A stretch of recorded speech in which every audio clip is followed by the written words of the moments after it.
భారీ హిట్టును తన ఖాతాలో వేసుకున్నాడు చెర్రీ. ఆ తరువాత తాను నిర్మాతగా చిరు ప్రెస్టీజియస్ మూవీ ఖైదీ నెంబర్ 150తో తిరుగులేని విజయాన్ని నమోదు చేసుకున్నాడు. ప్రస్తుతం రామ్ చరణ్, సుకుమార్ కలయికలో ఓ చిత్రం తెరకెక్కుతున్న విషయం తెలిసిందే. ఈ నెలాఖరి నుంచి రెగ్యులర్ షూటింగ్ జరుపుకోనుంది.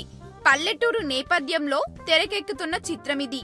1980 నాటి ప్రేమ కథని చెప్పబోతున్నాడు సుకుమార్.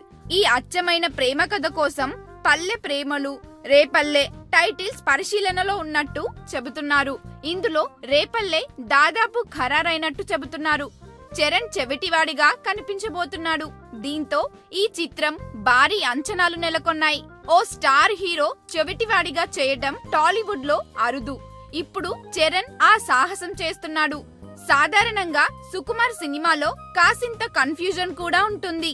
అయితే చరణ్ సినిమాని మాత్రం స్వచ్ఛమైన ప్రేమ కథగా ఎలాంటి కన్ఫ్యూజన్స్ కి ఆస్కారం లేకుండా ప్లాన్ చేశాడట. మరోవైపు చరణ్, సుకుమార్ సినిమా కథ ఇదేనంటూ ఇంటర్నెట్ లో జోరుగా ప్రచారం జరుగుతోంది. ఈ చిత్రంలో చరణ్ సరసన సమంత, రాశి ఖన్నాలు జతకట్టనున్నారు. ఈ చిత్రానికి సంగీతం దేవిశ్రీ ప్రసాద్. ఈ చిత్రాన్ని మైత్రి మూవీ మేకర్స్ వారు నిర్మిస్తున్నారు. ఈ వీడియో గనుక మీకు నచ్చినట్టయితే లైక్ చేయండి, షేర్ చేయండి, సబ్స్క్రైబ్ చేసుకోండి.